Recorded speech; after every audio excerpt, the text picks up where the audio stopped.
মঞ্চ ৭১ এটি কি মানে কি ধরনের সংগঠন, এবং সেখানে যারা এখানে বলা হয়েছে যেটা খান পান্না উপস্থিত থাকার কথা, তারপরে ডক্টর কামাল হোসেন সভাপতি ছিলেন, তিনি উপস্থিত হননি, তা আরো অনেকজনের নাম আমরা দেখেছি। তো আসলে এটা কি যেটা বলা হয়েছে জুলাই যোদ্ধারা এসে যেটা বলার চেষ্টা করেছে যে আওয়ামী লীগের একটা অনুষ্ঠান এবং আওয়ামী লীগকে পুনর্বাসন করার জন্য এটা উদ্যোগ নেওয়া হয়েছে, আসলে বিষয়টা কি এখানে? প্রথমত হচ্ছে দেশে এমন একটা পরিস্থিতি তৈরি করা হচ্ছে বা এমন একটা বয়ান তৈরি করা হচ্ছে যে আপনি যদি মুক্তিযুদ্ধের কথা বলেন, ৭১-এর কথা বলেন, আমার সোনার বাংলার কথা বলেন, আপনি যদি আমাদের জাতীয় পতাকার কথা বলেন, জাতীয় সঙ্গীতের কথা বলেন, মূল চার নীতির কথা বলেন, তখনই আপনি হলেন ফ্যাসিবাদের দোষর। ৭১ মঞ্চ বা মঞ্চ ৭১ সম্ভবত এটার নাম, মঞ্চ ৭১, মঞ্চটা আগে আছে। মঞ্চ ৭১ যখন গড়ে উঠলো, তাদের একটা স্টেটমেন্ট পেপারে আসলো, তারা ঠিক ওই জুলাই ঘোষণার আগে তারা একটা স্টেটমেন্ট করলেন। সেখানে আপনি যার নাম বললেন যে আমাদের পান্না সাহেব ছিলেন, প্রখ্যাত আইনজীবী উনি, এবং একজন বীর বিক্রম ছিলেন। আমি এদের সবাইকে অত ভালোভাবে চিনি না, পান্না সাহেবকে চিনি। তো তারা একটা ঘোষণা দিলেন, আর এই ঘোষণা আমরা দেখলাম যে এটা 5 দফা দাবি, যাতে আমাদের যে মুক্তিযুদ্ধ তার ইতিহাসকে যেন বিকৃত করা না হয়, মুক্তিযোদ্ধাদের যেন অবমূল্যায়ন না করা হয়, এবং কোন একটা রাজনৈতিক দলের যদি কোনো ভুল থাকে বা সীমাবদ্ধতা থাকে বা অপরাধ থাকে, সেটার দায় মুক্তিযোদ্ধাদের উপরে যাতে চাপানো না হয়, এরকম একটা 5 দফা জিনিস তারা আনলেন, এবং সেটা পত্রিকা প্রকাশিত হলো এবং অনেকেই এটাকে স্বাগত জানিয়েছে। এবং এই যে যারা এটা করলেন তাদের সাথে আসলে আওয়ামী লীগের কোনো যোগসূত্র আমি দেখি নেই, তখনও দেখি নেই। এখন কি যোগসূত্র আছে সেটা আমরা বের করার চেষ্টা করবো আলোচনার মধ্যে দিয়ে। তো তখন যোগসূত্র যেমন পান্না সাহেব জানেন, উনি জাতীয় সমাজতান্ত্রিক দল করতেন, মানে ওনার জীবনে উনি ৭২ সাল থেকে ৭৫ সাল পর্যন্ত বঙ্গবন্ধু শেখ মুজিবুর রহমান যে সরকার ছিল, সেই সরকারের যে সীমাবদ্ধতা ছিল বা দোষ ত্রুটি ছিল, অথবা ত্রুটি না থাকলেও তারা তখন আন্দোলনে ছিলেন, তারা সংগ্রাম করেছেন, তারা কখনই শেখ মুজিবের সেই সরকারকে সাপোর্ট করেননি, এবং পান্না সাহেব কখনোই আওয়ামী লীগে যোগদান করেননি। বীর বিক্রম সাহেব উনিও আমি জানি উনি কোনো আওয়ামী লীগে প্রতিনিধি না, আওয়ামী লীগে কখনো যোগদান করেন নাই। আজকে আলোচনায় যারা গিয়েছিলেন তাদের অনেকের কথা দেখলাম পত্রিকায়, তাদের দেখা গেল যে তাদের অনেকেই তারা কোনো আওয়ামী লীগ করে না, তারা আওয়ামী লীগের সাথে যুক্ত না। লতিফ সিদ্দিকী, হ্যাঁ, উনি একসময় আওয়ামী লীগের এমপি ছিলেন এবং মন্ত্রীও ছিলেন, এটা আমরা সবাই জানি। বাট আওয়ামী লীগের সাথে তার যে কথাবার্তায় অমিল হওয়ার কারণে, মতামতের অমিল হওয়ার কারণে তাকে কিন্তু বহিষ্কার করে আওয়ামী লীগ এবং তার মন্ত্রিত্ব চলে যায়। তার এমপি শিফটে শুধু ততক্ষণ ছিল, এবং তাকে কিন্তু জেলখানাও যেতে হয়েছে। লতিফ সিদ্দিকী গত 10 বছর বা 8 বছর ধরে কোনো আওয়ামী লীগ রাজনীতি করেন না, এটা আমরা জানি। এখন আরো ওখানে যারা ছিলেন, যাদেরকে আওয়ামী লীগের দোষর বলা হয়েছে, তাদের মধ্যে কয়েকজন বিশ্ববিদ্যালয়ের শিক্ষক ছিলেন, অনেক মুক্তিযোদ্ধা ছিলেন, দেখেছি আমি যেটা রেডিও ফুটেজে, এবং মুক্তিযোদ্ধাদের অনেক বয়স্ক মুক্তিযোদ্ধারা ছিলেন। সেখানে হঠাৎ করে জুলাই যোদ্ধা নাম নিয়ে যে হামলা চালানো হয়েছে বা যেভাবে যে ভেঙে দেওয়া হয়েছে, এটা কোনোভাবেই কোনো গণতান্ত্রিক সংস্কৃতির সাথে যায় না, এটা গ্রহণযোগ্য না, এবং এটা নিন্দা করার ভাষা আমার নেই, এটা নিন্দাযোগ্য। আমরা ওই যেখানে অনুষ্ঠানটা হয়েছে ঢাকা রিপোর্টার্স ইউনিটি, তাদের পক্ষ থেকে একটা বক্তব্য তারা দিয়েছেন, পত্রিকা প্রকাশ হয়েছে, এটা কোনো পত্রিকা প্রকাশ করেছেন। তারা বলেছেন যে তারা সবসময় এই ডিআরইউতে অডিটোরিয়ামটা তারা ভাড়া দেন এবং ভিন্ন মত, নানান মতের লোককে তারা ভাড়া দেন, এবং তারা মত প্রকাশের স্বাধীনতায় বিশ্বাস করেন। এই 5ই আগস্টের আগে শেখ হাসিনার বিরুদ্ধে যারা রাজনীতি করেছে বা শেখ হাসিনার বিরুদ্ধে যেসব দল মত গোষ্ঠী আন্দোলন করেছে, তারা যখনই ডিআরইউ ভাড়া করেছে তখন তাদেরকে ভাড়া দেওয়া হয়েছে, এবং তারা সেখানে তাদের বক্তব্য পেশ করতে পেরেছেন, এবং বক্তব্য পরে মিডিয়া কর্মীরা এটা প্রকাশ করার ব্যবস্থা করেছে। এইটা হলো ডিআরইউর অবস্থা, বা যে কোনো অডিটোরিয়ামে বা যে কোনো জায়গায়। আপনি বাংলাদেশে যখন 5ই আগস্ট হলো, তারপরে তো আমরা বললাম যে আমরা আগে কথা বলতে পারতাম না, একটা ভয়ের সংস্কৃতি ছিল, এখন আমরা নির্ভয়ে কথা বলবো। এমনকি হাসনাত আব্দুল্লাহর আমি একটা ফুটেজ দেখতেছিলাম সেদিন, আগেও দেখেছি, তিনি বলেছিলেন যে আমাদেরকে যদি গালিও দিতে চান কুত্তার বাচ্চা বলে, সেটাও আপনারা দিতে পারবেন, কোন রকম আপনাদেরকে বাধা দেওয়া হবে না। মানে আপনারা আপনাদের ভাষায় একটু, আমি মনে করি যে ভাষার প্রয়োগ সুন্দর হওয়া উচিত, অশালীন হওয়া উচিত না, অশ্লীল হওয়া উচিত না। বাট আমরা সবাই জানলাম যে 5ই আগস্টের পরে আগের যে ভয়ের সংস্কৃতি ছিল, আগের যে কর্তৃত্ববাদ ছিল, আগে যেভাবে কথা বলতে দেওয়া হতো না, এমনকি টকশো করলে টকশো থেকে নেমে গ্রেপ্তার, টকশোর মধ্যে গ্রেপ্তার, এরকম ঘটনা ঘটেছে। এখন সেটা হবে না, কিন্তু আজকে আমরা দেখলাম এবং আগেও দেখছি যে 5ই আগস্টের পর দেশে একটা মবের মূল্য প্রতিষ্ঠা হয়েছে, যেখানে সেখানে মব, এবং মব কি কি করেছে এটা আর আলোচনা করার দরকার নেই। স্কুল, কলেজ, বিশ্ববিদ্যালয়, ব্যবসা প্রতিষ্ঠান, প্রাক্তন এমপিদের বাসা, প্রাক্তন রাজনৈতিক নেতাদের বাসা, মানে কোথায় মব নাই? এমনকি প্রাক্তন আমাদের যে চিফ ইলেকশন কমিশনার আছেন তার বাসায়। তো আমরা দেখেছি যে এটা মবের শাসন হয়ে গেছে, এবং মবের ব্যাপারে সবসময় এই সরকারের লোকেরা, সরকারের পক্ষ থেকে বলা হয়েছে তারা মবের শাসন চান না। আমাদের স্বরাষ্ট্র উপদেষ্টা সবসময় মবের বিরুদ্ধে কথা বলছেন, এবং মব করলে অ্যাকশন নেওয়া হবে। এবং আমাদের সেনাবাহিনী যারা মাঠে আছে তার যিনি প্রধান, তিনিও বলছেন যে মব অ্যালাউ করা হবে না। তারপর আজকে আমরা দেখলাম যে সেখানে আইন শৃঙ্খলা রক্ষাকারী বাহিনী যায়নি, পৌঁছে নেয় ঠিক সময় মতো, এবং যখন পৌঁছলো তখন তারা তাদের যা কিছু তছনছ করা সেটা হয়েছে। ভিডিও ফুটেজে তো অনেক কিছু আছে, একজন মুক্তিযোদ্ধার একেবারে গলা টিপে ধরা হয়েছে। আমাদের লতিফ সিদ্দিকী সাহেবকে, উনি সম্মানী মানুষ, ওনার বয়স 80 বছরের উপরে, উনি একজন মুক্তিযোদ্ধা ছিলেন, এমপি ছিলেন, ওনার এলাকায় উনি খুব জনপ্রিয়, এবং উনি ইয়ার মন্ত্রীও ছিলেন। তো সুতরাং তার সাথে যে ব্যবহার করা হয়েছে এবং যেভাবে তাকে ঘিরে ধরে স্লোগান দেওয়া হয়েছে, এগুলো আসলে সভ্য গণতান্ত্রিক সংস্কৃতির মধ্যে পড়ে না।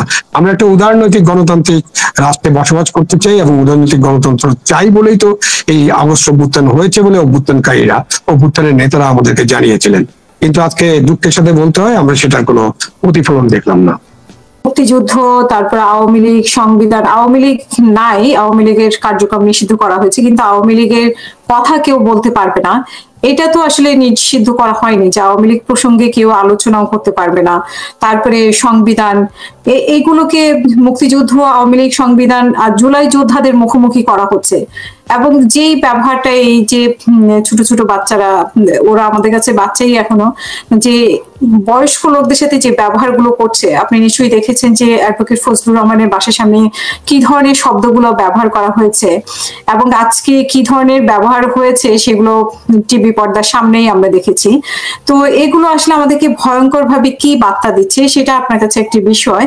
আরেকটি বিষয় হচ্ছে যে অনেকে জানতে চান যে ওনারা কোথায় ছিলেন 15 বছর, জেডাই খান পান্না কোথায় ছিলেন। তো আমরা দেখেছি যে আমাদের প্রোগ্রামে এসে কিন্তু উনি আওয়ামী লীগের বিরুদ্ধে কথা বলছিলেন। এখনো অনেকে কমেন্ট করছেন যে 14 বছর 15 বছর উনি কোথায় ছিলেন, কিন্তু আপনার যারা কমেন্ট করছেন তাদেরকেও বলতে চাই যে জেডাই খান পান্না কিন্তু আমাদের প্রোগ্রামে এসে আওয়ামী লীগ নিয়েও কিন্তু অনেক কথা বলে গেছেন আওয়ামী লীগের সময়। তো সেটা আপনারা ভুলে গেলেও আমরা ভুলি নাই।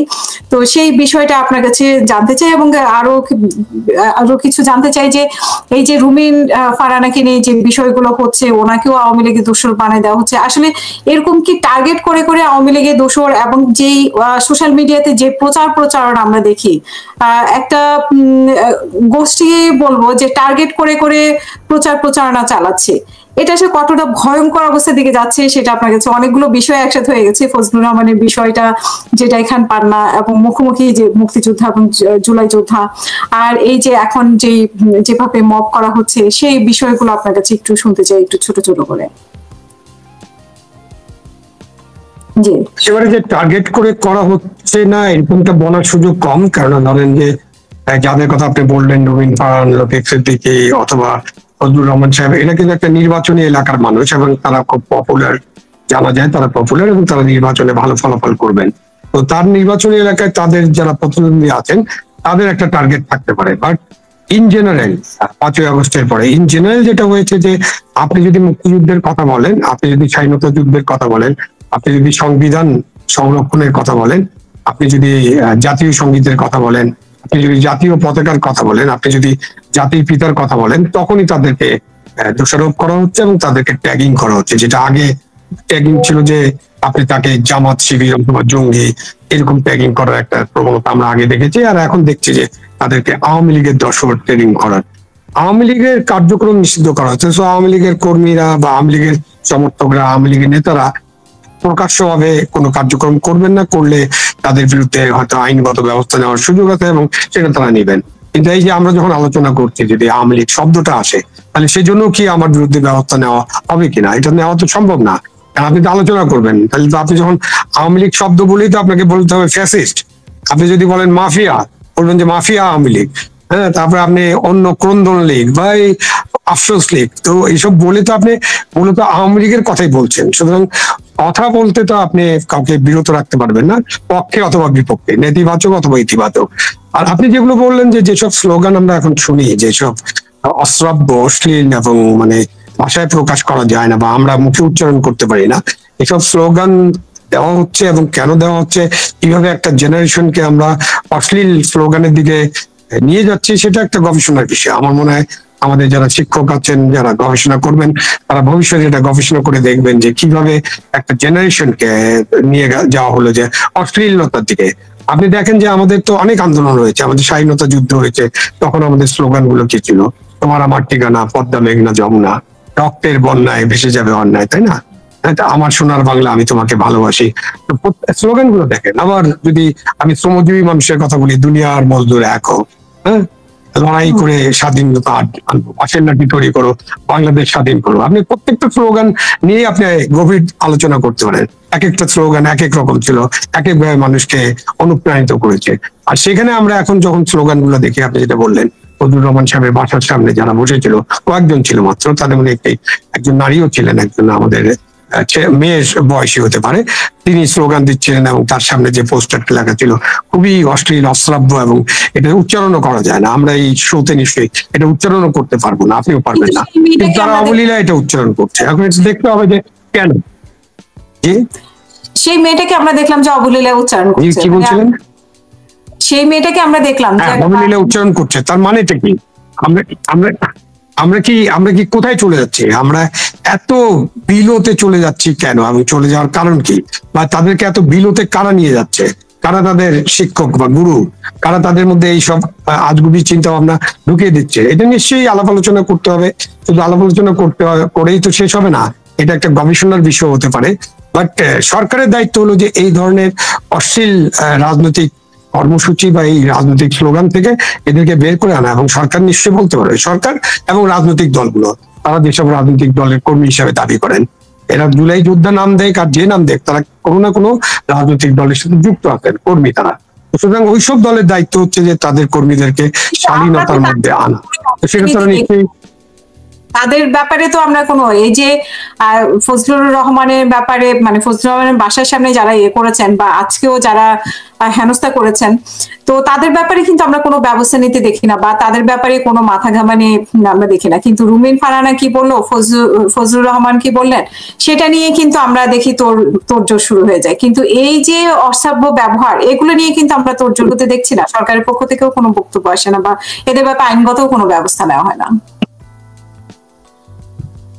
না, এটা তো অবশ্যই অন্তর্বর্তীকালীন সরকারের দায়িত্ব এবং দায়, এবং তাদেরকে ব্যবস্থা নিতে হবে।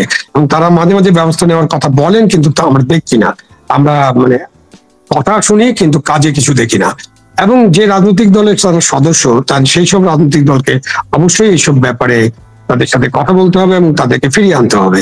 তো এই জায়গাটায় যদি তারা কাজ না করেন, এই দায় দায়িত্ব তাদের।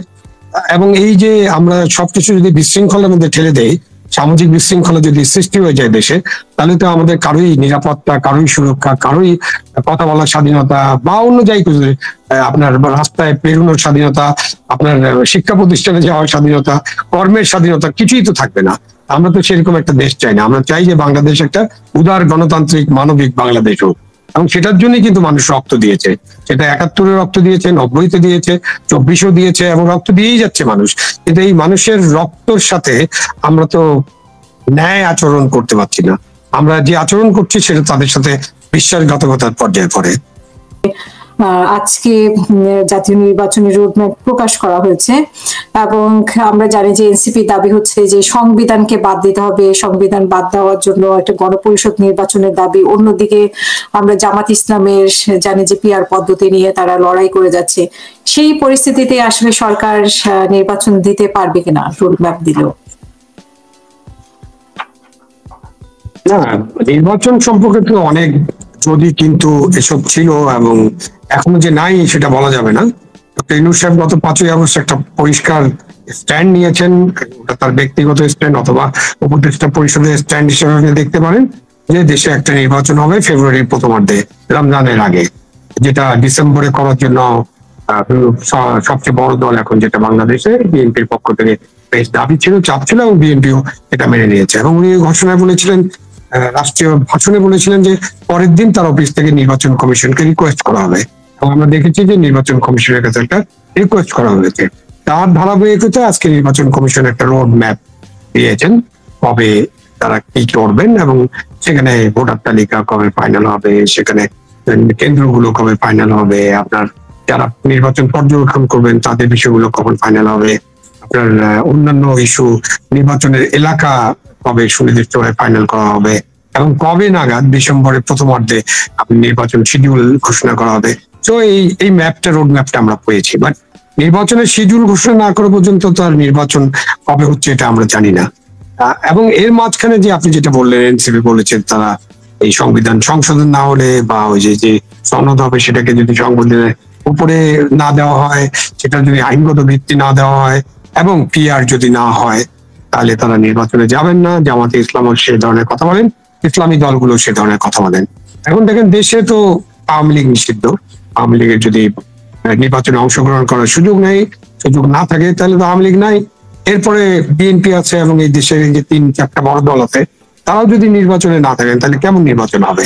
তো তখন এই জিনিসটা যখন মাথার মধ্যে আসে, নাগরিকরা তখন চিন্তা করেন যে আসলেই নির্বাচন হবে কিনা।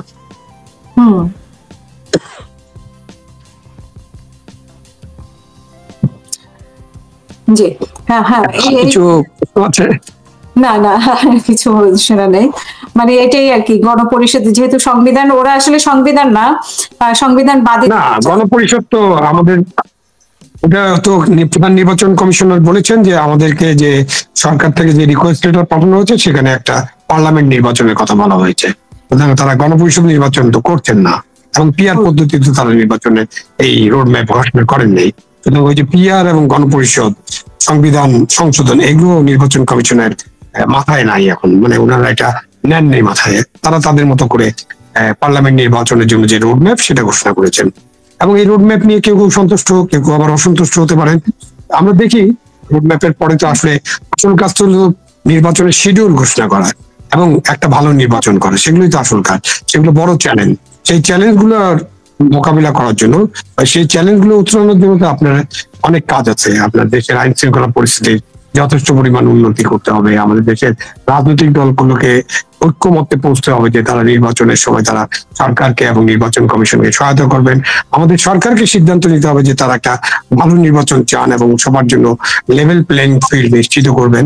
সেসব কাজ করলেই তখন আমরা বুঝতে পারবো যে আসলে নির্বাচন কেমন হবে, কখন হবে, কি অবস্থায় হবে। আমরা শেষ করার আগে আপনার কাছে একটু জানতে চাই যে এই যে মঞ্চ 71 বলে, আর আজকে মঞ্জুরুল আলম পান্না মনে হয়, ওনার কয়েকদিন থেকে আমরা শুনতেছিলাম যে ওনাকে গ্রেপ্তার করা হবে। বিশেষ করে ডক্টর কলিমুল্লাহকে যখন গ্রেপ্তার করা হলো তখন বেশ কিছু নাম আসছিল, মঞ্জুরুল আলম পান্না, তারপরে মাসুদ কামাল, তো মাঝে মাঝে আপনার নামটাও আমরা দেখি।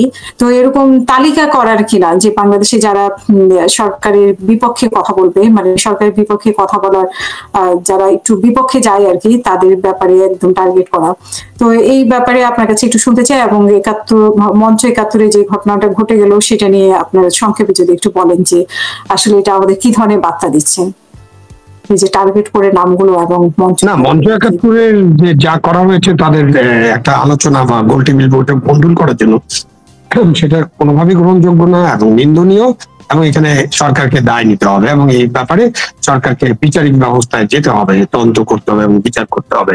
এবং অন্যান্য ক্ষেত্রেও একই কথা, যখনই এই ধরনের মব হবে, যখনই অন্যায় হবে, অন্যায্য ব্যবহার হবে, যখন কারোর উপর আক্রমণ হবে, সেটা তো আইনগত সহায়তা করা রাষ্ট্রের প্রধান দায়িত্ব, তাদেরকে সহায়তা করা এবং তাদেরকে আইনি সুরক্ষা দেওয়া। এখন ধরেন যে এই যে তালিকা করা হয়, তালিকা হতে পারে আপনি কাউকে পছন্দ করলেন না, তাকে নিয়ে যাবেন, গ্রেপ্তার করবেন, তারপর দিনের পর দিন জেলখানে থাকবেন। যেমন আমাদের দেশে তো এখন বিচার বলে কিছু নাই। এটা ব্যারিস্টার সারা হোসেন, ডক্টর কামাল হোসেনের মেয়ে, উনি নিজেই একটা বলেছেন, উনি একটা কমিটিতেও ছিলেন এবং এই সরকার পরিবর্তনের ব্যাপারে তার একটা বড় ভূমিকা আছে। উনি তো বলেছেন যে আমি উচ্চ আদালতে কোনো অর্ডার পাই না, রায় তো দূরের কথা, এবং নিম্ন আদালতে কোনো জামিন শুনানি হয় না। একজন লোককে আপনি গ্রেফতার করলেন, আপনি হ্যাঁ মামলায় গ্রেফতার করতে পারেন, এবং তাকে তো আপনি তার জামিন করবেন, তার জামিন শুনানি করবেন, তদন্ত কমপ্লিট হবে, আমরা এসব কিছুই দেখছি না। 1 বছর ধরে যদি এরকম অবস্থা থাকে, যারাই গ্রেপ্তার হয়েছেন এবং তারা যদি কোন রকম ন্যায় বিচার না পান, তাহলে সেটাকে বিচারহীনতা বলতে হবে। এবং এরকম বিচারহীনতার অবস্থা আগে ফ্যাসিবাদী শাসন আমলে ছিল, এরকম কেউ কেউ বলেন, আর সেই সময় কিন্তু এত বিচারহীনতা ছিল না। সেই সময় জামিন শুনানি হয় নাই, কেউ জামিন পান নাই, জামিন পেয়ে ইয়ে থেকে বের হন নেই, এরকম না। তবে হাজার হাজার মামলা দেওয়া হয়েছে রাজনৈতিক কর্মীদের নামে, এবং অন্যায় মামলা দেওয়া হয়েছে, ঢালাও মামলা দেওয়া হয়েছে, মামলা বাণিজ্য হয়েছে, গ্রেপ্তার বাণিজ্য হয়েছে, এগুলো তো হয়েছেই। কিন্তু সেখান থেকে আমরা তাহলে কি করলাম? আমরা কিছুই তো অতিক্রম করতে পারলাম না। এখন তালিকা ধরে তো আপনার কাউকে গ্রেপ্তার করার যদি সিদ্ধান্ত হয়ে থাকে, সেটাও তো অন্যায়। আপনি তালিকা করবেন কেন? আপনি যখন গ্রেপ্তার করবেন, আপনার বিরুদ্ধে যদি সত্যি সত্যি কোনো অপরাধ থাকে, অপরাধের জন্য আপনি গ্রেপ্তার করেন, কিন্তু অপরাধ নাই, ঢালাও একটা মামলা করবেন, অথবা গ্রেপ্তার করার জন্য আপনি একটা হত্যা মামলায় ফাঁসিয়ে দিবেন। যাদেরকে দেখেন আপনি, অনেকেই আছেন, আপনি সেই হত্যা মামলাগুলোর দিকে তাকালেই বুঝতে পারবেন যে এই হত্যা মামলাগুলোর সাথে তাদের কোনো কানেকশন নাই। একই ব্যক্তি ঢাকায় যে সময় হত্যা করেছে, সে নাকি চট্টগ্রামেও সেই সময় হত্যা করেছে, তাই না? এবং যারা বাদীরা কোনো ওই যিনি নিহত হয়েছেন, যিনি পুলিশের গুলিতে নিহত হন অথবা স্নাইপারের গুলিতে নিহত হন, আর যাদের বলা হচ্ছে যে তারাই এইসব করেছে, সুতরাং যিনি নিহত হয়েছেন তার পরিবার থেকে তো এই মামলাগুলো হবে, অথবা পুলিশ এই মামলাগুলো করবে। কিন্তু আমরা দেখি না। এটাকে অনেকেই এখন মনে করেন যে এটা একটা মামলা বাণিজ্য, এবং এই বাণিজ্যটা টিকে আছে, সরকার এটার ব্যাপারে কোনো ব্যবস্থা নিচ্ছে না। যদিও আমাদের আইন উপদেষ্টা এবং সরকারের পক্ষ থেকে স্বরাষ্ট্র উপদেষ্টা এবং আরো কোনো উপদেষ্টা বলেছেন যে না, তারা এই ধরনের মামলা হোক এটা তারা চান না। কিন্তু আসলে যে ব্যবস্থা, এটা বারবার আমরা বলার চেষ্টা করছি, সরকার যা বলেন সেটা তারা ট্রান্সলেট করেন না, সেটা কাজে হয় না। কাজে না হলে তো এই সরকারের প্রতি সন্দেহ, অবিশ্বাস এবং সরকারের প্রতি অনাস্থা থেকে যায়। এবং এই যে অবস্থা যদি চলতে থাকে, তাহলে কিন্তু দেশটা একটা বিশাল সামাজিক বিশৃঙ্খলায় পড়বে। আমাদের অর্থনৈতিক অবস্থা খুবই চ্যালেঞ্জিং, খুবই শোচনীয় বলতে পারেন। সরকারি সমীক্ষা থেকে জানা গেছে যে 28% মানুষ এখন দারিদ্র সীমার নিচে, এবং আরো 18% মানুষ আগামী 2-3 মাসের মধ্যে দারিদ্র সীমার নিচে চলে যাবে। একটা দেশে যদি 45% মানুষ দারিদ্র সীমার নিচে চলে যায়, তারা যদি 2 বেলা ভাত খেতে না পারে, তারা যদি তাদের উদর করতে না পারে, তারা যদি শান্তিতে ঘুমাতে না পারে, সেই দেশে আপনি কি শৃঙ্খলা রাখবেন? কোনোভাবেই তো আপনার সামাজিক শৃঙ্খলা রক্ষা করা যাবে না। তো সেইটা তো চিন্তা করতে হবে। সরকারের কাজই তো হলো দেশে যাতে একটা সুন্দর পরিবেশ থাকে, দেশে যাতে সুশাসন থাকে, দেশের নাগরিকরা যেন ঘুমাতে পারেন নিরুপদ্রবে, হ্যাঁ, যাদের কোন রকম ডিস্টারবেন্স ছাড়া তারা যেন কাজ করতে পারেন, তাদের জন্য কেনার সামর্থ্য থাকে, দ্রব্যমূল্য যেন এতটা নিয়ন্ত্রণে থাকে যে আমাদের গরিব দরিদ্র মানুষরা কোটি এবং 5 কোটি 7 কোটি মানুষের কম না, তারা যাতে কোনো বিপদে না থাকেন। এই জিনিসগুলো তো করা কাজ। কিন্তু আমরা তো গত 1 বছরে সব সেক্টরে অনেক অবনতি দেখছি। এইসব ক্ষেত্রে হয়তো আপনি বলতে পারেন যে হ্যাঁ, ব্যাংকিং সেক্টরে, এটা বলেন, ওরা দাবি করেন এই ব্যাংকিং সেক্টরে বিশাল লুটপাট হয়েছিল, এখন ব্যাংকিং সেক্টরে লুটপাট নাই। এটা তো এখন লোনই দেয় না, লুটপাট করবে কোত্থেকে? আগে লোন দিত অকারণে গ্রিন ফিল্ডে, যেটার কোনো ইন্ডাস্ট্রি নেই, 300 কোটি টাকা 500 কোটি টাকা লোন, তখন এটা মানুষ এসব নিয়ে পাচার করে দিত। আর এখন তো 20 কোটি টাকা বা 10 কোটি টাকাও লোন দেওয়া হচ্ছে না, তাহলে আর কি পাচার করবে? পাচার করার সুযোগ নেই। আপনি ওইটা মানে আপনি ওই অর্থনৈতিক ক্ষেত্রে আমরা খুব দুর্বল অবস্থা আছি। আমাদের ইনভেস্টমেন্ট নাই, বিদেশি ইনভেস্টমেন্টের কথা বলা হয়েছিল সেটাও নাই, এবং তারা সবাই অপেক্ষা করছে কখন একটা নির্বাচন হবে, নির্বাচনের মধ্যে দিয়ে যদি একটা দলকে জনগণ নির্বাচিত করে, তারা যদি একটা সরকার গঠন করতে পারেন, সেই সরকারটা একটা 5 বছর মেয়াদী সরকার হবে। এই সরকারের মেয়াদ নিয়েও তো অনেক নানা রকম ঝামেলা আছে, কত মেয়াদে থাকবেন, কবে যাবেন। সুতরাং মানুষের কিন্তু ওই যে যারা ইনভেস্টেড, বিদেশি এবং দেশি, তারা কিন্তু হাত গুটিয়ে বসে আছেন। তো আমাদের দেশের অর্থনৈতিক অবস্থা কিন্তু দিন দিন বেশ খারাপ হচ্ছে। এই বিষয়গুলো সরকারকে বিবেচনা করতে হবে এবং সঠিক সিদ্ধান্ত নিতে হবে।